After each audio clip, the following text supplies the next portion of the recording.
BD news. Bhojshala में सरस्वती पूजा और दिग्विजय सिंह के बयान को लेकर भोपाल से विधायक रामेश्वर शर्मा की प्रतिक्रिया सामने आई। उन्होंने कहा कि दिग्विजय सिंह जी मेरे 2 प्रश्नों का उत्तर दें। पहले तो ये बताएं कि राजा भोज परमार वंश के राजा भी थे या नहीं, और उनका जन्म हिंदुस्तान में हुआ भी या नहीं।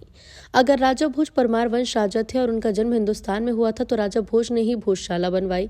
राजा भोज और परमार वंश की कुलदेवी माँ सरस्वती हैं, इसलिए भोजशाला में उन्होंने माँ सरस्वती को विराजमान किया। दिग्विजय सिंह मां सरस्वती को माता मानते हैं कि नहीं ये बताएं। राजा भोज का जन्म हिंदुस्तान में हुआ, ये मानते हैं या नहीं बताएं। अगर दिग्विजय सिंह मानते हैं कि राजा भोज थे, परमार वंश था, उनकी कुलदेवी मां सरस्वती थी, तो फिर भोजशाला में सरस्वती पूजा पर आपत्ति क्यों? दिग्विजय सिंह जी, आप इस्लाम के जानकार हैं, इस्लाम के खलीफा हैं, इसलिए आपसे ऊपर जो खलीफा उनसे बात कीजिए। ज्ञान प्राप्त करना हम सबकी जरूरत है और ज्ञान की देवी माँ सरस्वती वो बिना भेदभाव के सबको ज्ञान देती हैं, इसलिए यदि ज्ञान की देवी की सब मिलकर आराधना करें तो परेशानी क्या है?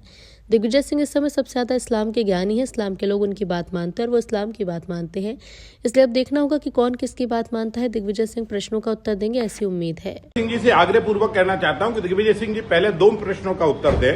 पहले तो ये माने कि बताएं कि वो राजा भोज परमार वंश में हुए कि नहीं हुए। अगर राजा भोज परमार वंश में हुए और भोज का जन्म हिंदुस्तान में हुआ तो राजा भोज ने ही भोजशाला का निर्माण किया, और भोजशाला का जब राजा भोज ने निर्माण किया तो राजा भोज की और परमार वंश की कुलदेवी मां सरस्वती है, और मां सरस्वती उसमें विराजमान है। तो दिग्विजय सिंह जी मां सरस्वती को माता मानते हैं कि नहीं मानते? भोज के जन्म मानते हैं कि नहीं मानते? परमार वंश की कुलदेवी मानते हैं कि नहीं मानते? और जब अगर राजा भोज को भोज मानते हैं और परमार वंश को मानते हैं, परमार वंश की कुलदेवी मां सरस्वती को मानते हैं, तो दिग्विजय सिंह जी पूजा आपत्ति क्यों? और इसलिए आप इस्लाम के खलीफा हैं, इस्लाम के जानकार हैं, और इस्लाम के जो आपसे ऊपर के खलीफा हैं उनसे सद्भावना की बात करिए और कहिए कि हम सबकी जरूरत है ज्ञान, और ज्ञान की देवी है मां सरस्वती।